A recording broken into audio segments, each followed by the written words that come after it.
Cerita akan Bang Ripan bawakan kali ini adalah cerita baru yang berjudul Dipaksa Berhubungan Usai Melahirkan, di mana cerita ini ditulis oleh Meira Shakila. Dan tak usah lama-lama, ini dia ceritanya. Bapak, tunggaiku terasa lemas melihat bapak tengah tergeletak dengan keadaan bersimbah darah. Aku berlari gontai dan kemudian menghampirinya. Kurangkul kepalanya dan mengangkatnya dalam pelukanku. Pak, apa yang terjadi, Pak? Tanyaku dengan penuh kekhawatiran. Maafin Bapak, nak. Tolong. Tidak usah, nak. Bapak sepertinya sudah tidak kuat. Teriakan meminta tolongku dihentikan oleh Bapak yang kala itu seolah sudah pasrah. Tidak, Pak. Jangan bicara seperti itu. Maafin Bapak, Sania. Maafin Bapak. Bapak. Pak, biar Sania panggil orang dulu, Pak. Tidak perlu, nak. Mungkin ini sudah waktunya. Maafkan Bapak selama ini, nak. Tidak, Pak. Tidak perlu Bapak minta maaf. Bapak tidak salah. Sania, tolong sampaikan maaf Bapak kepada keluarga Endaro. Bapak. Ucapannya terputus seketika. Air mataku luruh membanjiri kedua pipiku. Bapak yang kumiliki telah mengembuskan napas terakhirnya. Dia sudah pergi dengan keadaan mengkhawatirkan. Aku adalah Sania Sabila, seorang perempuan yang dipaksa menikah dengan pria dari adikku Lira Liora. Karena adikku meninggal setelah beberapa hari melahirkan putri pertamanya.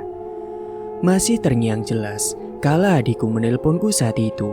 Dan pada saat itu, aku yang tengah bekerja tidak dapat mengangkat telepon darinya.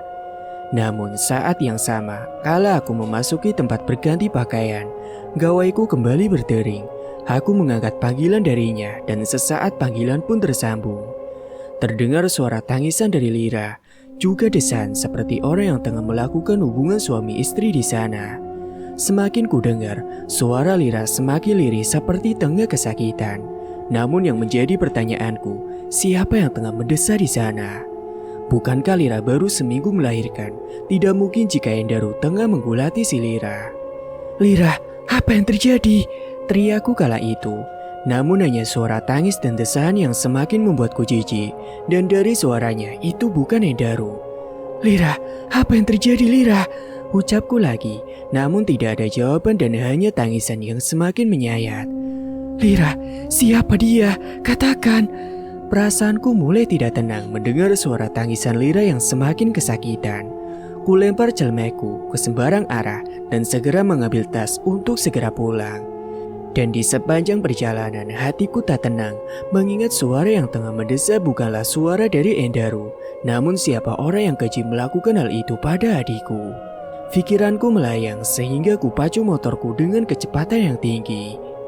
Dan singkat waktu, sesampainya di rumah, kulihat hanya kesunyian, lampu rumah semuanya mati. Lira, panggilku dan melangkah masuk ke rumah. Di dalam rumah sama gelapnya, semua lampu dimatikan atau memang mati, aku tidak tahu. Suara benda terinjak mengagetkan diriku, hingga akhirnya ku cari saklar lampu dan segera menyalakannya. Astaga, ada apa ini? Aku tersentak kala melihat rumah yang amat berantakan. Semua barang berserakan seperti telah ada sebuah pertempuran. Lira, kamu di mana? Aku berlari mencari keberadaan Lira. Pikiranku sudah kacau dan tidak menentu. Aku terpaku menatap keadaan Lira yang sudah berantakan. Rambut dan bajunya sudah acak-acakan. Kamar yang seperti kapal pecah. Terdapat banyak barang dan benda yang sudah berserakan. Ra, apa yang terjadi? Kuhampiri dengan perasaan yang risau. Kulihat Lira yang terdiam memeluk lututnya. Pandangannya kosong dan sendu. Mana Endaro, Ra? Lira menggeleng lemah. Kuhampiri dan menatap manik kecoklatan miliknya. Wajahnya pucat dan sembab. Apa yang terjadi, Ra? Katakan. Suara siapa yang ada di dalam telepon tadi? Lira menoleh, matanya berkaca-kaca seolah ada rasa sakit dan kesedihan di sana. Ra, katakan apa yang terjadi? Lira menangis, tidak ada satupun kata yang keluar dari bibirnya. Dia hanya menunduk dan tangisnya pun semakin pecah. Aku tidak tahu harus berbuat apa, karena Lira sama sekali tidak berbicara. Katakan siapa yang melakukan ini? Tanyaku lagi untuk memastikan apa yang terjadi sebenarnya. Namun Lira semakin tergugu dan tangisnya semakin kencang. Baunya bergetar, seakan ada kemarahan yang dipendamnya. "Rajawab, Ra, siapa yang melakukan ini? Endaru." Lira menggelengkan kepala. Jika bukan Endaru, lalu siapa yang melakukan hal yang tidak senonoh padanya? Aku tidak salah dengar.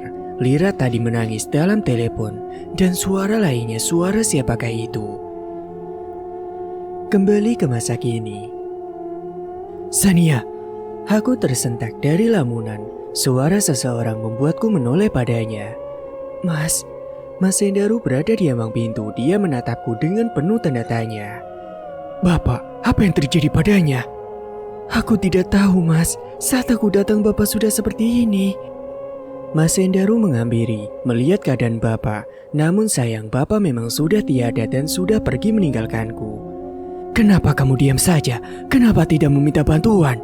Ucapnya menatapku dengan heran. "Tadi aku sudah minta tolong, namun Bapak..." Aku tak kuasa melanjutkan ucapanku. Aku menangis kala tahu satu-satunya orang yang kumiliki kini sudah tiada. Lira pun meninggalkanku, dan kini aku hanya sendirian meratapi nasibku. Sejak Lira pergi dan aku sebagai kakak menjadikan posisinya, Mas Endaru tak pernah bisa menerimaku seperti layaknya seorang istri. Aku hanyalah penjaga anaknya dari Lira, bukan istri dalam hidupnya. Tidak lama setelah Mas Endaru memanggil orang, tetangga datang dan berusaha melihat apa yang terjadi pada Bapak. Tubuh Bapak yang bersimbah darah dengan luka di kemaluannya. Semua yang melihat bergidik ngeri karena banyak luka di tubuh dan juga wajahnya. "Kenapa ya dengan Pak Johan?" tanya Bunia, tetangga rumahku. "Iya, apa yang terjadi padanya? Kok itu anunya gak ada?" "Masa sih anunya gak ada? Emangnya apa yang terjadi padanya?" sambung yang lainnya. Aku tidak tahu harus menjawab apa, karena memang aku sendiri tidak tahu apa yang terjadi padanya. "Sania, lebih baik kita segera urus jasad Pak Johan," ujar Pak Ridwan selaku ketua RT. Baik Pak." "Ayo Pak, bantu saya untuk mengurus jasad Pak Johan." "Ih, aneh ya, matinya gak jelas. Jangan-jangan dia dibunuh makhluk halus lagi." "Hus, jangan bicara macam-macam, kasihan mayatnya ntar dengar." Suara bisik-bisik tetangga terdengar samar-samar namun masih bisa kutangkap. Entahlah, aku sendiri tidak tahu motif kematian dari Bapak, apalagi dalam keadaan rumah yang terkunci. Bahkan kala itu tidak ada orang selain Bapak di dalam rumah. Apakah ada maling atau apapun itu, aku tidak tahu. Namun semenjak kematian Lira, memang desa Lingsir menjadi berbeda. Entah apa penyebabnya, karena memang Lira juga mati dalam keadaan nifas. Bahkan dia mati karena luka dalam perutnya. Entah siapa pelaku biadab yang melakukan hal bodoh dan jijik pada adikku, sehingga dia meregang nyawa setelah digauli dalam masa nifasnya. Malam pun semakin larut, para pelayat semakin banyak yang berdatangan. Bahkan Ibu Mas Endaru pun telah tiba kala mendengar berita meninggalnya si Bapak.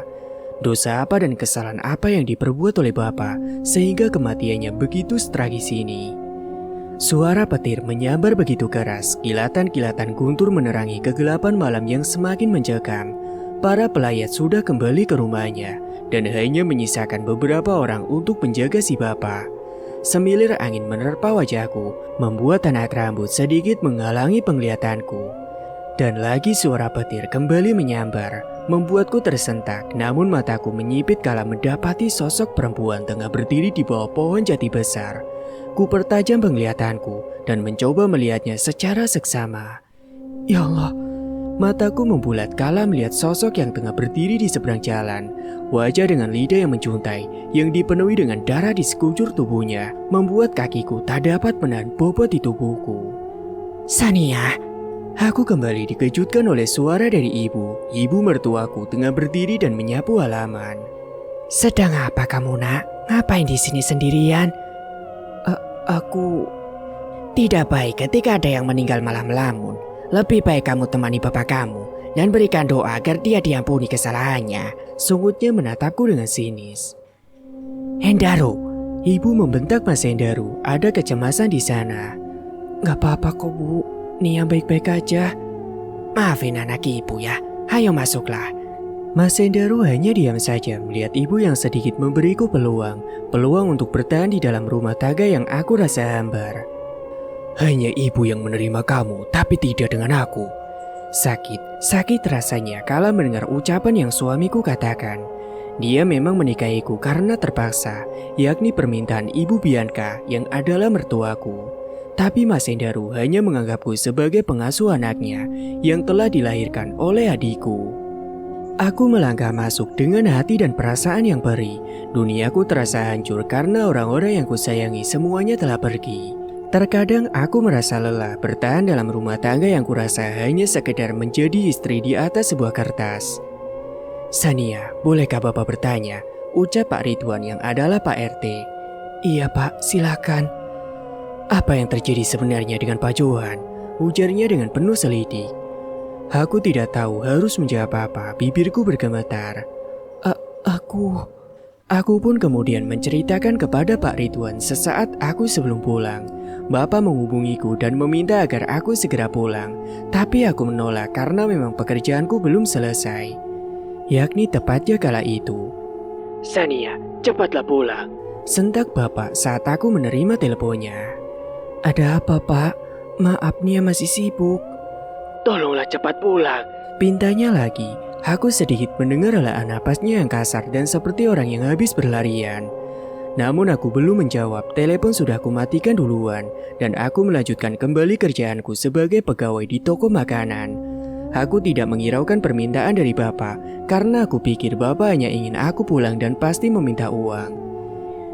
Jadi, Pak Johan menelpon kamu? Tanya Pak Ridwan lagi yang langsung kuangguki.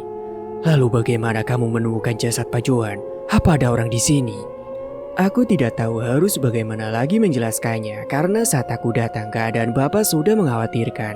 Tubuhnya sudah bersimbah darah dan tergeletak di lantai. Bahkan saat aku masuk pintu rumah masih terkunci. Ya sudah, biar besok kita usut lebih lanjut tentang kematian Pak Johan. Karena kematiannya memang sedikit tidak wajar, apalagi tentang kemaluannya yang hilang. Aku mendongak menatap Pak Ridwan, apakah benar kemaluan Bapak telah hilang? Apakah aku percaya? Namun memang jelas aku melihat luka di sana. Ya sudah, lebih baik kamu istirahat. Saya keluar dulu.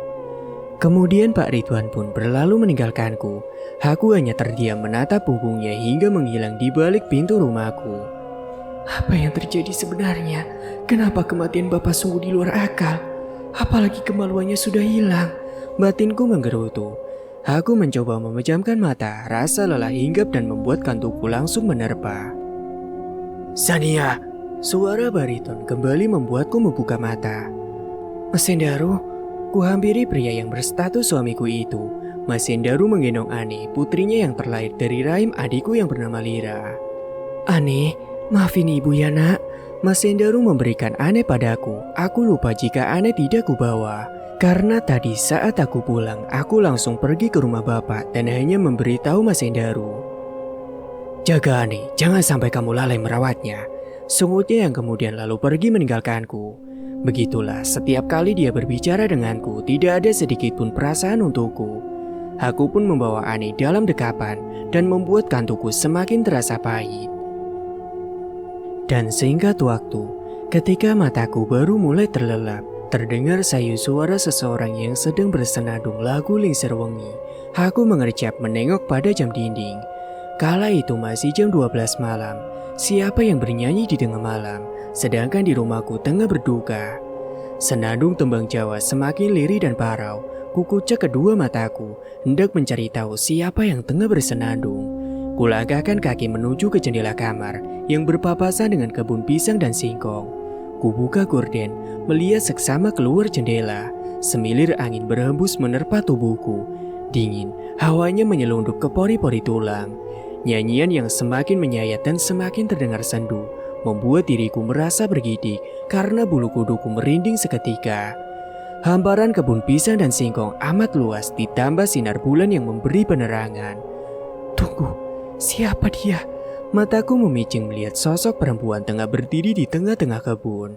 Sinar rembulan sedikit memberi pencahayaan, namun seketika membuat wajahku membeku dan bibirku menjadi keluh.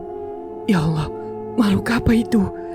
Makhluk dengan darah di sekujur tubuhnya dan juga berlendir.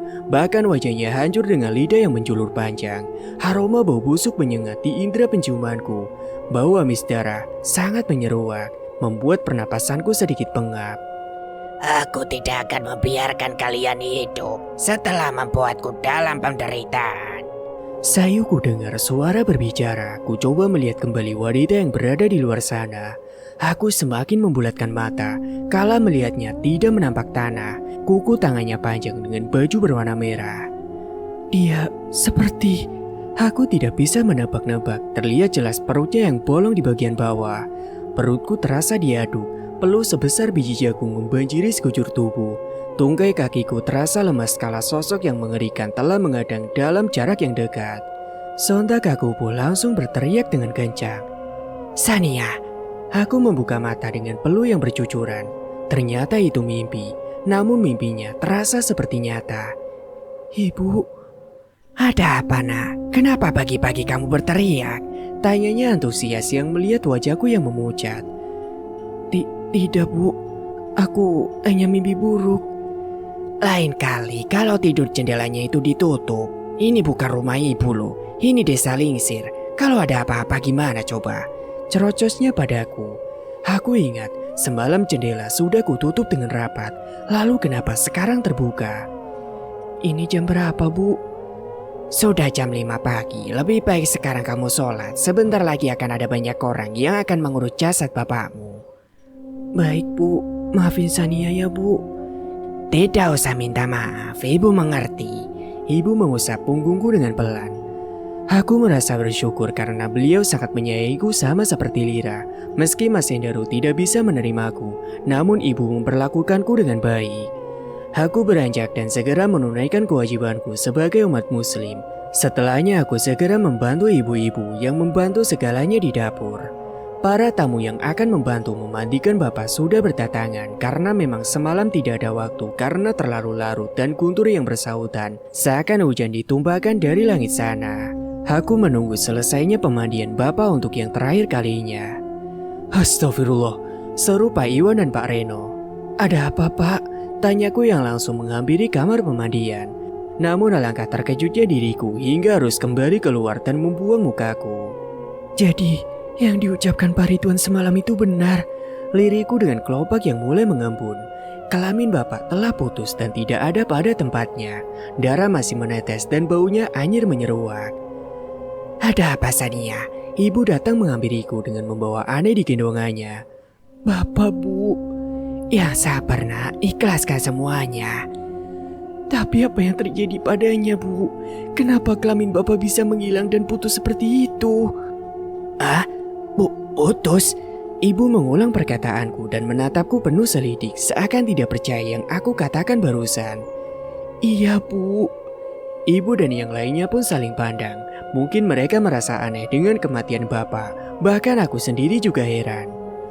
Loh kan semalam saya sudah bilang bahwa kemaluan bapak kamu itu putus. Saut ibu tetangga yang tiba-tiba berbicara. Aku ingat bahwa semalam mereka melihat keadaan si bapak. Aku pikir itu hanya luka karena terkena pukulan atau sebagainya karena memang darah terus mengalir dari area sana. Aku tidak berpikir jika kelamin bapak itu putus dan hilang dari tempatnya. Ya Allah, apa yang terjadi sebenarnya?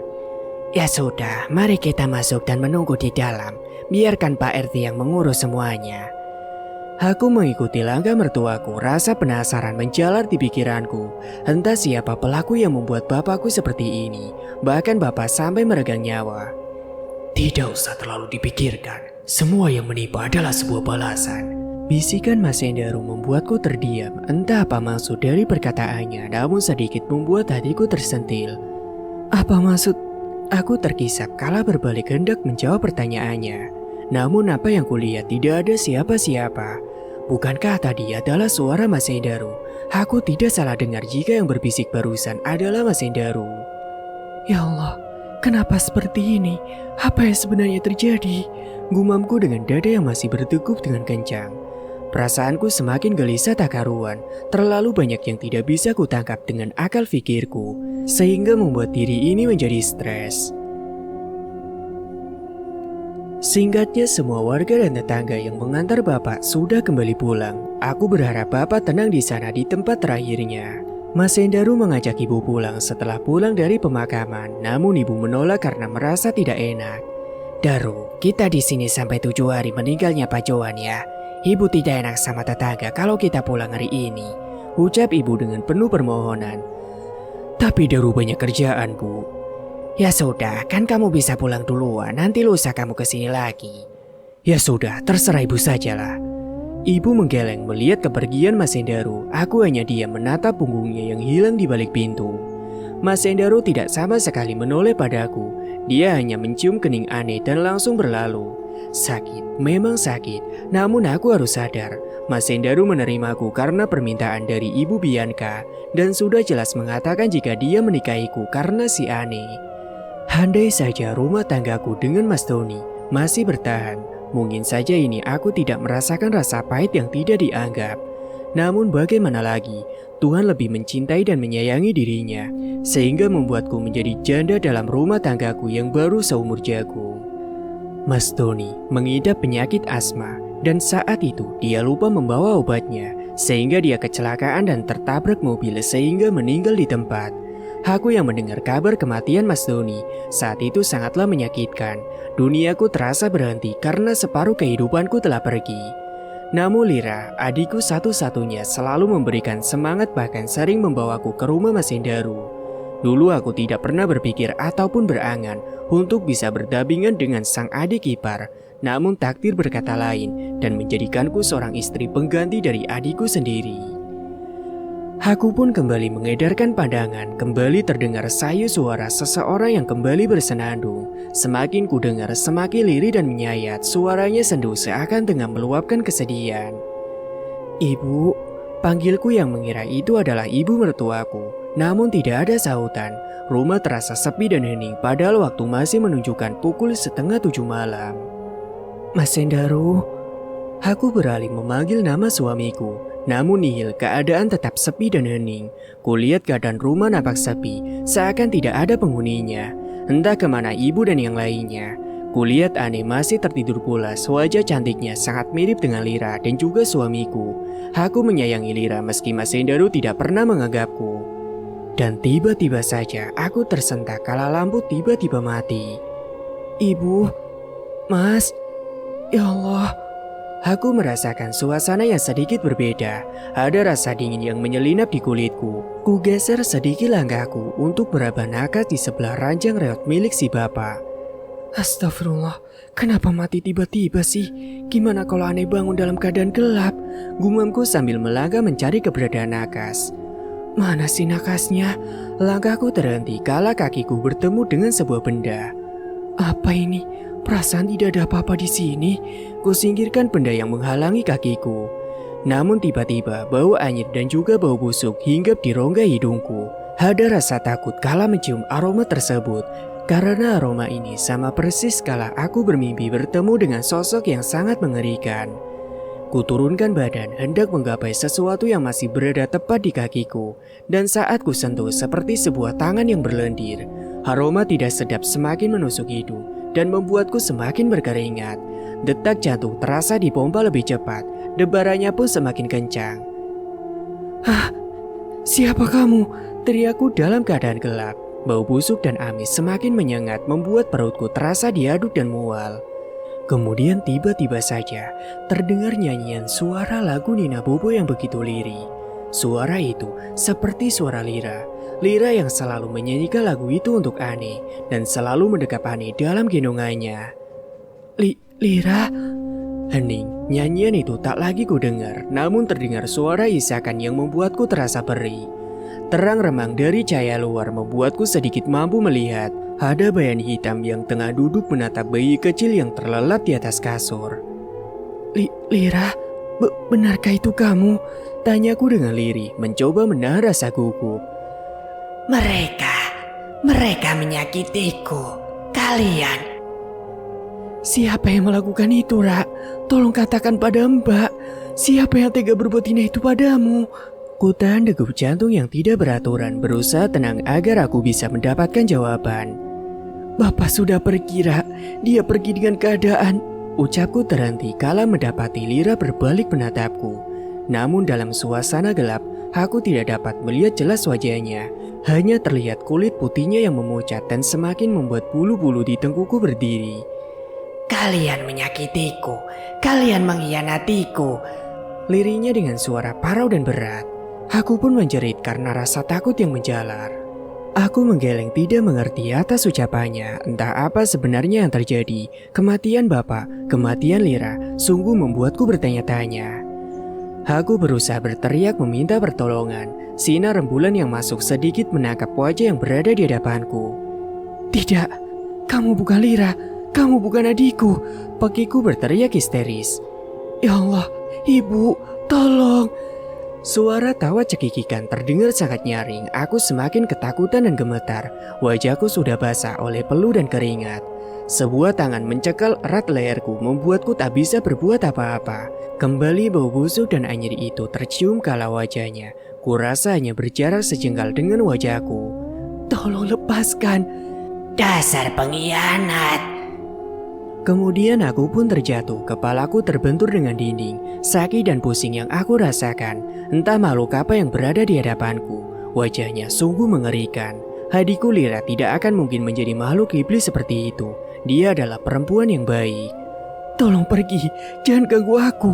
Kamu bukan Liraku. Namun sosok itu malah tertawa. Suara tawanya terdengar menggema. Rasa takut dan gelisah semakin menjadi. Napasku terengah karena jeratan tangannya begitu kencang. Kemudian tiba-tiba terdengar suara ketukan pintu dari luar. Sania. Pintu diketuk. Aku segera lari dengan perasaan yang risau. Kubuka pintu dengan segera. Suara yang memanggil sepertinya itu adalah ibu yang datang. Ibu, kupeluk ibu setelah pintunya terbuka. Ibu menatapku penuh heran. Dia menengok ke dalam kamar yang aku mengekor di belakang. Ada apa, Sania? Tanyanya dengan menautkan alisnya. Tadi ada hantu, Bu. Hantu? Ulangnya dengan menaikkan dahinya. Kamu ini jangan melamun, Nak. Ini, Ibu mau ngasih lilin. Takutnya aneh bangun nanti kegelapan terus malah nangis. Tapi, Bu. Sudah, kamu istirahat. Jangan terlalu banyak pikiran. Oh ya, besok kita ke pasar untuk membeli segala keperluan acara tahlilan nanti. Iya, Bu. Tapi apa, Mas? Tidak usah hiraukan Daru. Insya Allah kedepannya dia akan menerima kamu. Berikan saja dia waktu. Ibu ke depan lagi. Ada Pak Ridwan dan juga Bu Ati di depan. Aku pun tak bisa berkata-kata lagi. Ibu tidak pernah berpikir akan perasaanku. Seharusnya saat ini dia tengah menemaniku, membujuk seorang istri yang tengah bersedih karena kehilangan sang ayah. Aku terpaku menatap punggung ibu yang menghilang di balik pintu. Dia memang baik dan sangat peduli, sama halnya seperti memperlakukan Lira dulu. Namun berbeda dengan Mas Endaru, dia seakan menganggapku hanyalah angin lalu, tidak sedikit pun melihat pengorbananku. Singkat cerita, seminggu telah berlalu. Desa Lingsir terlihat sepi setelah kematian seorang pria yang bernama Johan. Mereka masih bertanya-tanya akan dasar kematiannya yang tragis, sehingga kemaluan Johan hilang dan tidak dapat ditemukan. Warga desa Lingsir lebih banyak diam di dalam rumahnya daripada berkeliaran tanpa alasan yang jelas. Apalagi sejak kepergian si Johan, banyak hal yang terjadi yang menimpa warga desa Lingsir. Pak, katanya si Rudi semalam ketemu hantu wanita ya? Ucap Ibu Lucy pada suaminya. Katanya sih begitu, Bu. Namun beruntung Mas Endaru tiba tepat waktu. Tepat waktu gimana, Pak? Iya, saat Rudi tengah ketakutan, katanya dia bertemu dengan Endaru yang tiba dari kota. Oh alah, iyo Pak. Katanya si Daru itu belum bisa move on ya dari si Lira. Ah sudah Bu, jangan bicara macam-macam. Nanti ada orang yang dengar, bisa berabe. Iya Pak, maaf.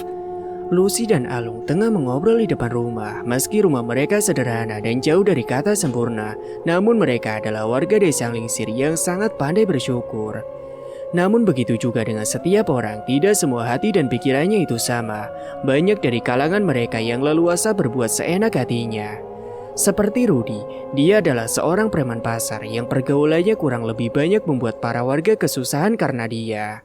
Dia adalah salah satu pria yang berteman dengan Erlan, kakak dari Endaru. Hendaru adalah dua bersaudara dan dia adalah anak kedua dari Bianca dan juga Anggara. Dan Erlan adalah anak sulung dari mereka. Namun Erlan pemuda yang terlalu luas dalam bergaul meski sama-sama pengusaha, berbeda dengan Hendaru yang sudah mapan di usia mudanya dan tidak memiliki banyak teman dan dipercaya oleh Anggara untuk mengelola perusahaannya. Pak Reno, mau kemana? Tanya Pak Alung. Ini Pak, saya mau ke rumah Pak Ridwan. Loh, ada apa Pak? Kok sepertinya buru-buru? Itu Pak katanya, gimana yang ngomongnya? Kenapa Pak? Apa ada yang terjadi lagi? Iya Pak, itu burungnya si Rudi membusuk, ucapnya dengan gugup. Loh, emangnya kenapa burungnya? Kok sampai ke rumah Pak RT? Kan kalau busuk tinggal dibuang aja Pak. Jawabnya yang membuat Pak Reno semakin kebingungan. Maaf Pak, anu apa toh Pak yang jelas? Saya duluan Pak, soalnya buru-buru. Tanpa menunggu jawaban dari Pak Alung, Pak Reno kembali berlari kecil untuk segera menemui Pak Ridwan. Aneh-aneh aja. Masa burung busuk kok ngasih tahu Pak RT? Bukannya dibuang saja, gitu aja kok repot. Pak Alung terkekeh sendiri mendengar Pak Reno yang akan mengadukan burung Rudi yang membusuk. Namun Lucy seperti tengah berpikir kala melihat suaminya terkekeh. Lucy menghampiri Alung dan menepuk pundaknya. Pak, sepertinya yang dimaksud Pak Reno itu burungnya si Rudi, ujar Lucy dengan perasaan mulai risau. Iya Bu, burungnya si Rudi, memangnya kenapa? Itu loh Pak burungnya, Lucy berbisik dengan tangan menunjukkan sesuatu. Maksud Ibu, burungnya? Allahu Akbar, apalagi ini Bu? Kenapa desa kita sekarang seperti ini? Ucap Pak Alung kala menyadari burung yang dimaksud oleh Pak Reno. Dan dengan sigap dia mengganti sarungnya dan segera mengejar Pak Reno. Kabar begitu cepat tersebar, sesuatu yang menimpa Rudi, seorang pemuda yang selama ini selalu berbuat kerusuhan, menggegerkan desa Lingsir atas busuknya kemaluan miliknya. Semua warga dan tetangga sudah berkumpul dan berharap bisa menyaksikan kejadian yang menimpa Rudi dengan mata kepalanya sendiri. Namun karena memang sesuatu hal yang tidak dapat diperlihatkan, semua orang hanya mendengar keluhan kesakitan si Rudi. Terdengar Rudi merintih kesakitan dengan suara lirihnya dengan mata yang sembab, wajahnya memucat karena tidak ada asupan makanan yang masuk ke dalam mulutnya. Sabar nak, ya Allah, apa yang terjadi pada putraku? Lirih Wida, ibu dari Rudi, isak tangis menjadi sebuah keramaian di tengah matahari yang hampir di atas kepala. Rudi pun semakin berteriak histeris karena kesakitan. Wida dan Sandi, sang suami, hanya mengusap dada dengan hati penuh kegelisahan. Hal tidak lazim yang menimpa Rudi tak pernah terjadi sebelumnya di desa Lingsir. Misteri kematian Johan masih menjadi suatu perkara yang belum dipastikan. Namun kini sesuatu telah kembali terjadi pada Rudi. Dan entah apa yang menjadi penyebab kemaluan Rudi membusuk hingga mendapati banyak ulat yang menggeliat di sana. Rudi berteriak kesakitan karena binatang jelata yang menggeliat terus menggerogoti kemaluannya. Wida dan Sandi semakin khawatir melihat keadaan sang putra. Mereka menangis dan berharap ada yang bisa membantunya. Pak, gimana ini Pak? Wida merengek menatap Rudi yang semakin histeris. Apa yang kamu lakukan Rud? Kenapa kamu bisa mengalami hal semacam ini? Ucap Pak Sandi yang menatap si Rudi. Aku juga tidak tahu Pak. Aduh. Semalam kamu baik-baik saja. Mana ada sekarang kemaluanmu membusuk? Jelaskan sama kami apa yang sebenarnya terjadi padamu. Rudi tergugu, pandangannya bergantian menatap kedua orang tuanya. Tidak ada yang tahu sebab asal-muasalnya, karena memang pagi sekali Rudi baru merasakan rasa sakit yang teramat. Apa kau berbuat sesuatu pada orang sehingga kemaluanmu seperti ini? Tanyanya lagi yang semakin membuat bibir Rudi terkatup dengan rapat. Wida dan Sandi mengembuskan napas berat karena Rudi tidak kunjung bicara apa-apa.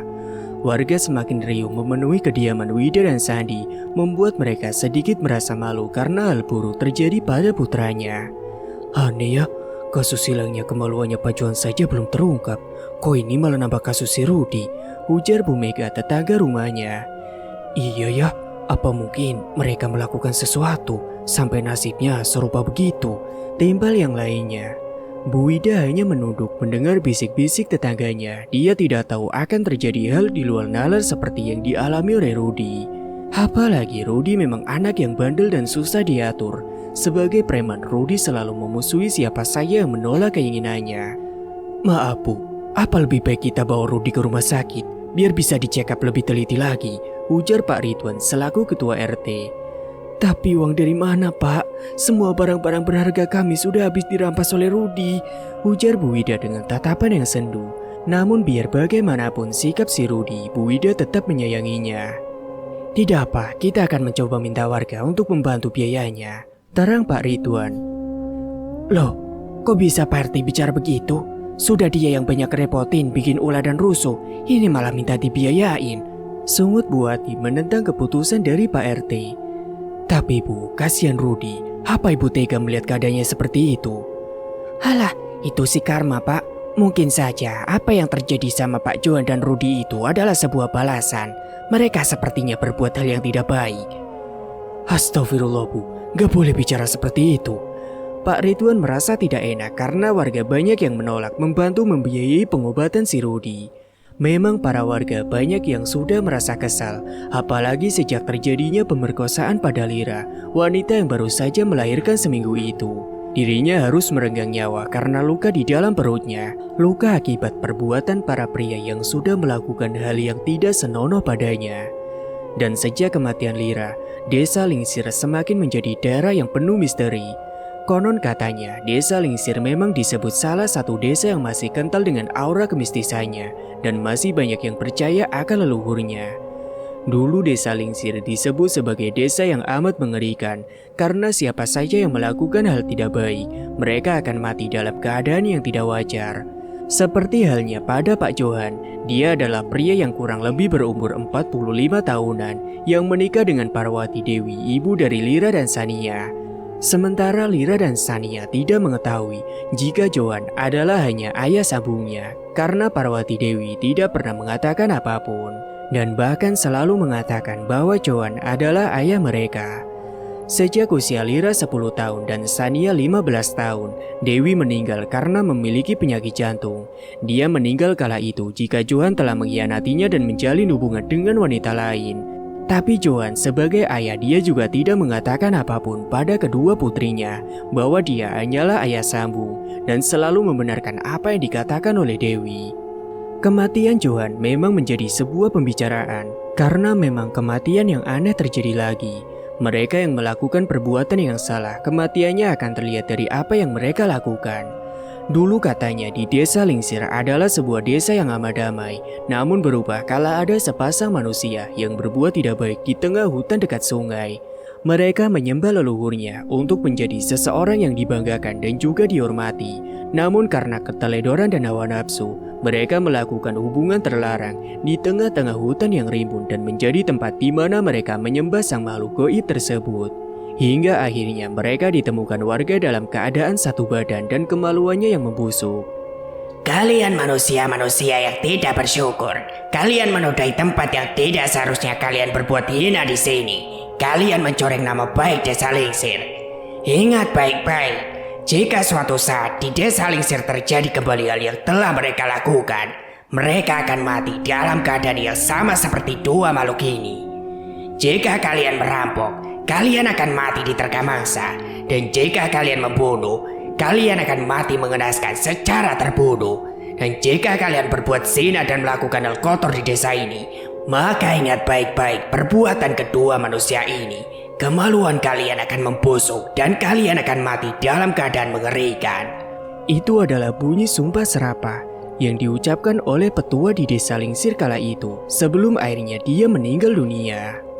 Dan siapapun manusia yang melakukan hal tidak baik di desa Lingsir, mereka akan menuai sumpah petua yang diakui sebagai ketua kepercayaan desa Lingsir, seorang guru yang selalu menjadi pegangan semua warga desa Lingsir. Teriakan Rudy kembali menggema, semua warga semakin memekik melihat keadaannya yang semakin mengkhawatirkan. Ribuan belatung menggeliat di area sana, bahkan banyak belatung yang sudah menggeliat di lantai saking banyaknya. Rudy, katakanlah sebelum semuanya terlambat, apa yang sudah kamu lakukan? Tanya ayahnya kembali, namun Rudy hanya menangis berteriak meminta tolong. Jangan ambil burungku, aku mau Lira. Sontak semua warga pun terdiam kala mendengar teriakan dari Rudi. Namun yang membuat mereka saling pandang adalah Rudi menyebut nama Lira di saat dirinya tengah kesakitan. Lira, Ulang Wida sang ibu. apa maksud kamu nak? Tanyanya lagi. Namun Rudi hanya berteriak kesakitan. Wida dan Sadi memandang heran satu persatu dari mereka. Isi kepalanya penuh dengan satu pertanyaan dari ucapan Rudi yang terlontar. Kenapa Rudi menyebut nama Lira, Bu? Apa jangan-jangan? Tidak, seburuk-buruknya anak saya, dia tidak akan menyakiti wanita yang baru saja melahirkan. Dia tidak mungkin melakukan itu. Ucapan Buati dengan cepat terpotong. Wida paham akan pemikiran semua orang yang mendengar ucapan Rudi. Meski hatinya sendiri pun menyangkal dan membenarkan. Namun Wida tidak percaya sebelum Rudi mengakuinya. Nah, tolong katakan apa maksud perkataanmu. Melas Wida menatap sendu pada sang putra. Ibu, tolong Rudi, Bu. Tolong katakan pada Lira jangan memotongnya. Jawaban Rudi semakin membuat sesak dada Wida. Bulir benih yang mengenang tak dapat tertahan. Hatinya hancur lebur kala mendapat jawaban dari putra satu-satunya. Rudi, apa maksudnya? Katakan yang jelas. Maafkan aku, Lira. Maafkan aku. Katakan yang jelas apa maksud perkataanmu. Jangan membuat kami bingung. Herdik Pak Sandi dengan mencekal rahang Rudi. Sudah Pak, jangan ditambah lagi masalah dengan menyakitinya. Wida mencoba menenangkan sang suami yang tersulut emosi. Rudi pun semakin berteriak dan lari keluar menerobos kerumunan. Wida dan Sandi tidak sempat menjaga karena Rudi yang tiba-tiba lari. Rudi, mau kemana kamu nak? Wida mencoba mengejar. Itu si Rudi kenapa ya? Kok sampai nyebut-nyebut nama Lira segala? Sudah Bu Ibu, tidak usah diperpanjang dan jangan sampai orang lain tahu. Cukup kalian saja yang tahu. Jangan sampai aib ini sampai ke orang lain. Ujar Pak Ridwan menasihati warganya. Pak Ridwan dan Sandi segera berlari mengejar juga beberapa warga laki-laki yang ikut membantu. Kemana perginya Rudi, Pak? Dia lari ke dalam hutan, Bu. Ya Allah, Rudi. Apa yang sebenarnya kamu lakukan, nak? Yang sabar, Bu. Kita berdoa agar Rudi baik-baik saja. Ucap Pak RT mencoba menenangkan. Widya masih menangis memeluk Sadi sedangkan Rudi telah berlari jauh ke dalam hutan. Warga banyak yang tidak sanggup untuk memasuki hutan jati yang amat rindang dan gelap. Bahkan sinar mentari pun enggan memasuki sinarnya ke dalam hutan sana. Mereka semua bergantian menatap hutan dan Pak Sandi. Jika tidak menolong bagaimana keadaan Rudi, tapi jika memaksa mereka takut ada hal yang tidak diinginkan terjadi. Semua berada dalam pikirannya yang kalut. Pak Ridwan pun bingung untuk mengambil langkah. Namun Iba menyelinap melihat Wida yang menangis sesenggukan. Dengan berat hati, Pak Ridwan mengambil keputusan setelah menarik napas dan membuangnya secara perlahan. Kita masuk saja, lirinya pada para warga. Mendengar ucapan Pak Ridwan, para warga yang ikut membantu membulatkan mata mereka. Tapi Pak, resikonya besar, tolak Pak Reno. Kita berdoa, kita masuk untuk mencari Rudi, bukan untuk berbuat yang tidak baik. Tapi Pak, sudah, jika kalian mau membantu, mari bantu saya menemukan Rudi. Dan jika tidak, silakan kalian bisa pulang. Dengan berat Pak Ridwan mengambil tindakan.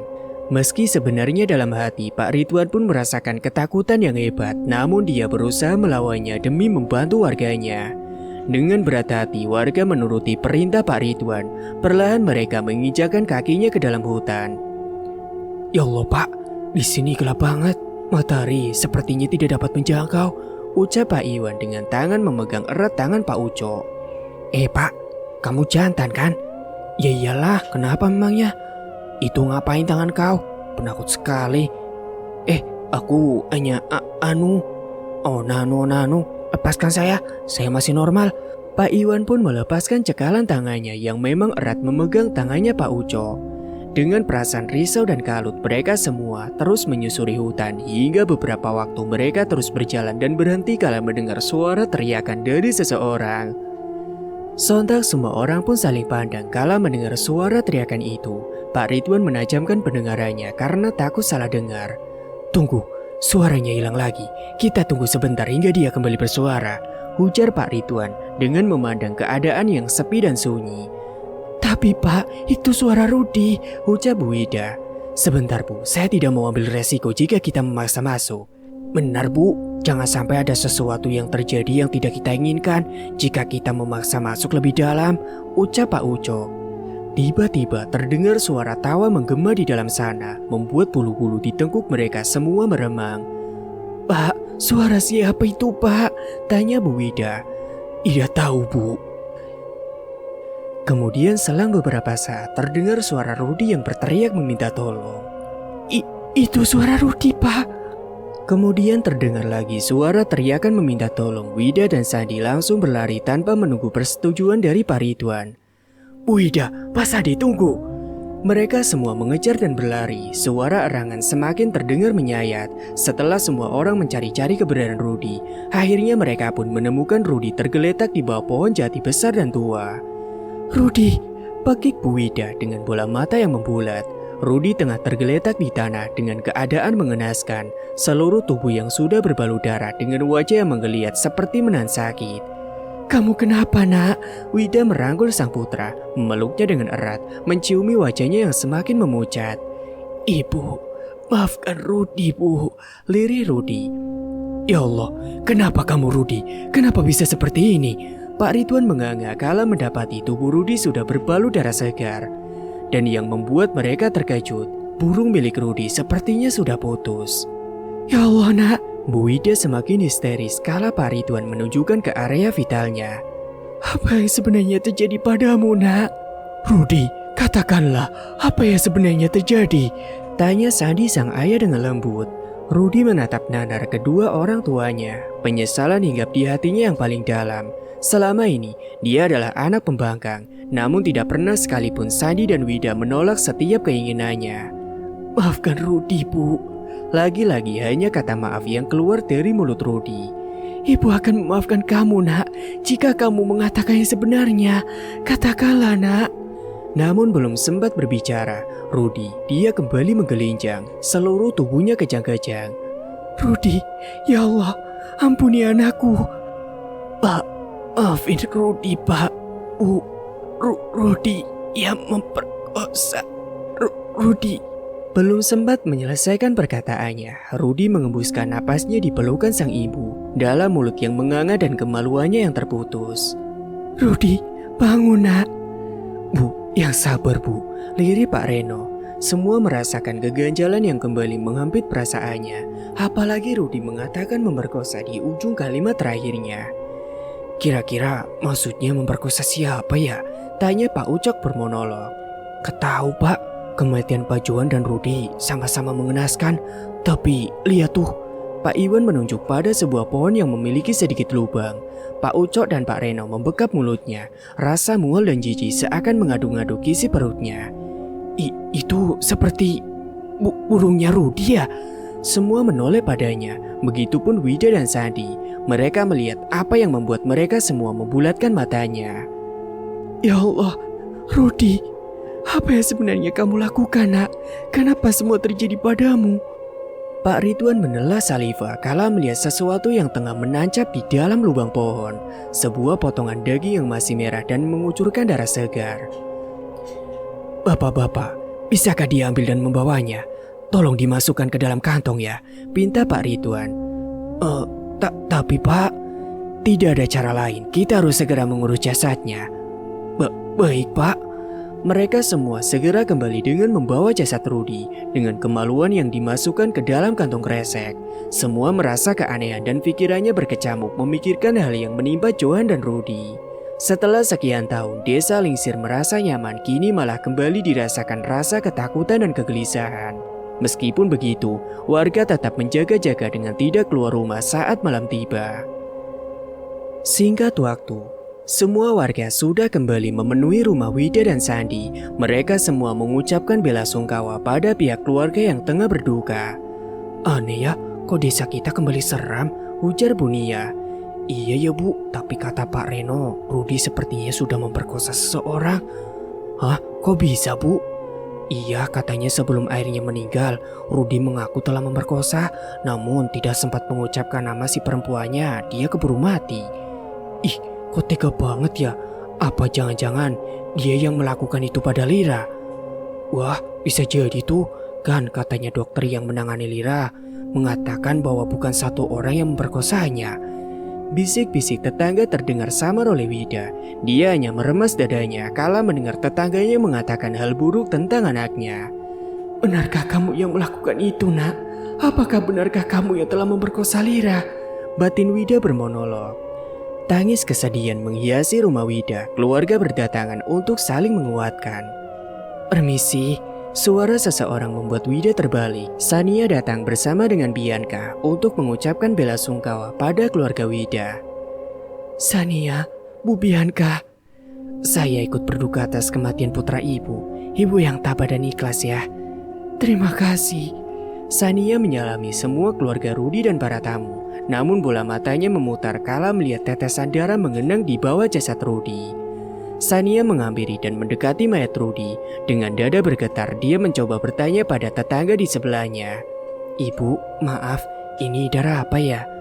Ibu Lucy memutar kepala melihat keadaan, lalu dia pun berbisik. Itu, Neng, burungnya si Rudi putus, katanya nempel di pohon. Ucapnya dengan pelan namun terdengar jelas di telinga Sania. Mata Sania membulat dengan tangan membekap mulutnya. Benarkah, Bu? Iya, Neng. Katanya sebelum dia meninggal, dia sempat mengaku telah memperkosa. Tapi sebelum sempat menyebut nama perempuannya, dianya keburu mati. Pikiran Sania pun kembali berputar pada kejadian 6 bulan lalu, di mana dirinya menemukan Lira dalam keadaan mengkhawatirkan. Dan setelah seminggu kejadian itu, Lira dibawa ke rumah sakit dan dinyatakan kerusakan rahim yang masih terluka. Mohon maaf Pak, apa Bapak sudah melakukan hubungan terhadap Ibu Lira? Tanya dokter yang membuat Sania sekilas terperangah kala itu. Hubungan? Candaan macam apa ini dokter? Istri saya baru melahirkan putri kami, tidak mungkin saya melakukan hal sebodoh itu. Tapi di dalam sana jelas terlihat ada sebuah luka yang terinfeksi akibat berlebihan yang tidak baik. Apalagi Ibu Lira masih dalam keadaan masa nifas, terang si dokter waktu itu. Sania terdiam, pikirannya dipenuhi dengan berbagai macam perasaan. Lira yang selalu tersenyum kala bersama dengannya dan aneh, tapi beberapa hari itu, Lira terlihat murung dan pucat. Siapa yang melakukan hal ini pada istriku? Lira Hendaru menatap sayu wajah Lira. Selama 2 hari dalam perawatan, Lira bukan semakin membaik karena luka infeksi yang sudah semakin dalam, malah membuatnya semakin buruk. 3 hari dirawat, akhirnya Lira mengembuskan napas terakhirnya. Hendaru merasa menyesal karena tidak bisa menjaga dan melindungi sang istri. Sania. Lamunan Sania pun kembali buyar kala sebuah tangan menepuk pundak dan memanggilnya. Ibu, kenapa Bu? Kamu kok Ibu liatin melamun saja? Ngelamunin apa toh? Nanti kesambet loh. Oh ya, kita harus segera buru-buru pulang, kasihan si Ani. Oh, iya Bu, Sania minta maaf. Sania hanya... Sudah, ayo pamit. Nanti Hendaru keburu marah-marah. Bu Bianca menarik tangan Sania dan segera berpamitan pada Bu Wida. Dan sepulang dari rumah Rudi, Sania merasakan ada sesuatu yang sangat mengganjal hatinya. Sejak Bu Lucy mengatakan jika burung Rudi putus dan tercancap di sebuah pohon. Apa yang sebenarnya telah terjadi? Apakah Rudi salah satu dari para pemerkosa adikku? Lirik Sania yang terdengar samar oleh Bu Bianca. Kepala Sania merasa berdenyut kala mengingat semua yang terjadi. Pikirannya kalut dengan misteri di desa Lingsir. Malam pun semakin larut, Sania melangkahkan kaki menuju kamarnya. Namun langkahnya terhenti kala mendengar suara sang mertua tengah berbicara di dalam kamarnya. Hendaru, cobalah buka sedikit hati kamu, nak. Terimalah Sania sebagai pengganti Lira. Kasihan dia, pinta Bu Bianca dalam suara samar di balik pintu. Sudahlah Bu, sudah berapa kali aku bilang, aku masih mencintai Lira. Dia istriku Bu, istri yang paling aku cintai sampai kapanpun. Aku akan terus berusaha mencari siapa yang sudah melakukan perbuatan keji pada Lira. Mereka semua harus tertangkap dan menerima hukuman. Pungkas Hendaru dengan manik yang tajam dan menatap sang ibu. Tapi, Sania itu juga istri kamu, nak. Dia berhak mendapatkan haknya. Dia menikah denganku karena permintaan ibu. Jadi jangan berharap aku akan menerima dan menjadikannya sebagai pengganti Lira. Itu tidak akan pernah, Bu. Sania tertegun mendengar penuturan Hendaru. Dadanya serasa sesak dan hatinya juga perih. Sania memang terpaksa menikah dengan Hendaru. Namun bukan berarti dia baik-baik saja saat Hendaru menolaknya dengan tegas. Sania meremas dadanya, air mata sudah luruh membasahi kedua pipi mulusnya. Dia hanya bisa menangis dan menjerit dalam hati. Dengan perasaan hancur, Sania melangkahkan kakinya menuju ke kamar. Perasaannya hancur lebur kala mendengar suaminya tidak pernah menganggapnya. Kenapa semua terjadi padaku? Andai aku tahu kamu akan sebenci itu, aku tidak akan menerima tawaran ibu untuk menikahi kamu, Mas. Tangis Sania pun pecah mengingat dirinya yang dibujuk Bianca agar mau menjadi ibu dari cucunya. Dengan alasan dia tidak tega melihat Daru yang terus merenung setelah kepergian si Lira. Meski ada rasa lain dalam penolakannya. Bu Bianca berharap Sania dapat merubah kembali kebiasaan Endaru yang selalu tersenyum dan riang. Namun rupanya semuanya sia-sia belaka. Daru sama sekali tidak berubah, bahkan dia lebih dingin dari es batu. Siapa sebenarnya yang melakukan itu pada Lira? Bahkan kenapa akhir-akhir ini aku sering diganggu makhluk mengerikan? Liris Sania dengan tangan menyeka air matanya. Dasar pengkhianat. Sania kembali mengingat ucapan yang dikatakan makhluk mengerikan itu saat mati lampu. Apa maksudnya mengatakan aku pengkhianat? Apa karena aku menikahi Endaru? Tapi Sania menjeda kata-katanya, mencoba mengingat apa yang sebenarnya terjadi sebelum kejadian di malam itu. Sania memijat pelipisnya, semakin dia mengingat semakin nyeri kepalanya. Seakan tidak ada celah untuk Sania mencari tahu siapa pelaku yang sudah menyakiti adiknya. Tolong, sakit. Sania bergeming kala telinganya samar-samar mendengar suara seseorang. Sania memutar bola matanya, berharap kembali mendengar suara yang baru saja didengarnya. Apa aku salah dengar? Gumamnya kala itu, lalu berdiri hendak melangkahkan kakinya. Sania terkejut kala pandangannya menatap jendela. Ada sosok wanita dengan rambut panjang tengah berdiri membelakanginya. Ibu, panggil Sania terbata. Namun sosok tersebut tidak menyaut ataupun menoleh. Bau bunga melati menyeruak di dalam ruangan, membuat Sania bertanya-tanya, dari mana asal wangi tersebut? Ini semacam wangi bunga melati, bisiknya dengan mata yang terus memandangi sosok di luar jendela. Ibu, apa itu kamu? Tanyanya sambil melangkahkan kaki hendak mendekatinya. Perlahan tangan Sania meraih jendela dan mencoba menggeser kunci untuk membukanya. Tangan Sania menepuk bahu wanita tersebut hingga rasa dingin terasa kala telapak tangannya menyentuh pundak sosok tersebut. Ibu. Kepala wanita tersebut bergerak, seakan hendak berbalik menatap Sania. Namun wajah Sania terasa menegang kala mencium aroma bau yang tidak sedap yang menusuk hidungnya. Sakit. Sania terbelalak kala bertatapan dengan sosok yang ada di hadapannya. Bibirnya keluh dan kakinya serasa dikunci hingga dia tidak dapat bergerak. Tolong, sakit. Sania sekuat tenaga berusaha berteriak, jantungnya berdebar semakin kencang, peluh dan keringat bercucuran dengan tungkai yang gemetar. Aku benci kalian. Liris sosok tersebut dengan suara yang parau dan Sania menatap dengan wajah ketakutan. Kamu siapa? Teriak Sania. Aku adalah kamu dan kamu adalah aku. Ketusnya dengan tatapan yang tajam. Wajahnya yang pucat sepucat salju, namun terhalang oleh rambutnya yang menutupi wajahnya. Jangan ganggu aku. Mereka menyakitiku. Mereka. Ucapannya terhenti dan menatap sangar pada Sania. Sania pun melangkah mundur hendak menjauhi sosok yang ada di hadapannya. Rasa takut sudah menguasai dirinya. Dia tidak tahu harus berbuat apa lagi. Allah. Sania semakin ketakutan kala wajah yang pucat mendongak dan berubah menyeramkan.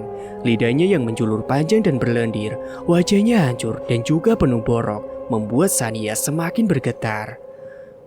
Ibu, tolong Sania, Bu. Sania berucap lirih memanggil mertuanya. Akan kubalaskan semua perbuatan kalian. Aku akan pastikan. Sania, kamu kenapa? Kemudian sosok menyeramkan yang tengah berbicara pun berhenti. Dia memundurkan badannya dan menjauhi Sania. Sania, apa kamu baik-baik saja, nak? Sania termenung kala menatap sosok mengerikan itu, berubah menjadi kepulan asap hitam. Dan setelah perasaannya sudah merasa sedikit membaik, Sania pun langsung berlari mendekati pintu kamar dan hendak membukanya. "Ibu," Sania memeluk Bu Bianca setelah pintu terbuka. Bu Bianca merasa aneh karena Sania memeluknya secara tiba-tiba dan semakin membuat Bu Bianca bertanya-tanya. Sania terlihat pucat dengan wajah penuh dengan keringat. "Kamu kenapa teriak-teriak, nak? Kamu sakit?" Rentetan pertanyaan terlontar dari mulut Bu Bianca. Sania hanya menatap nanar pada sang mertua. Debaran jantung masih berdebar tak karuan. Sesuatu yang baru saja dilihatnya seakan benar-benar mengganggu pikiran Sania. "Kenapa, Bu?" tanya Endaru yang baru saja tiba dengan tatapan sinis dia menatap Sania. "Tadi ibu dengar Sania berteriak, makanya ibu lihat. Coba kamu lihat ke dalam, ada apa di dalam? Apakah ada sesuatu?" "Itu alasan dia saja, Bu. Mungkin hanya cari perhatian." Celetuknya yang membuat Sania menatap nanar manik Endaru. "Endaru, cukup." "Apalagi sih, Bu? Kalau bukan mencari perhatian, teriak-teriak sore hari udah seperti di dalam hutan saja." "Cukup, Endaru. Kamu tidak sepatutnya berbicara seperti itu pada Sania." "Ibu, sudah, Bu. Aku nggak apa-apa kok. Aku hanya..." "Makanya jaga Anda yang benar. Jangan kamu sakiti dia seperti kamu sakiti Lira." Endaru menuduhnya menyakiti adiknya. Hati Sania semakin terasa teriris, sesak dadanya semakin bergemuruh. "Endaru, cukup." Sudahlah, percuma juga bicara sama kalian." Endaru melenggang pergi tanpa menghiraukan perasaan Sania. "Endaru," panggil ibunya. "Sudah, Bu, biarkan saja. Nia gak apa-apa kok, beneran," ujar Sania dengan mencoba tersenyum di hadapan Bu Bianca. "Maafkan Endaru, Yondo. Andai ibu tidak memaksakan kamu menikah dengan dia, mungkin semua tidak akan terjadi seperti ini." Bu Bianca merasa bersalah karena telah memaksa Sania untuk menikahi putranya. Namun Bu Bianca tidak pernah berpikir jika Endaru akan bersikap seperti itu. "Gak apa-apa, Bu. Semua mungkin sudah takdir," sahut Sania dengan senyuman di bibirnya yang lentik. "Ya sudah, kalau begitu ibu kembali ke kamar ya, Nduk." Iya, Bu."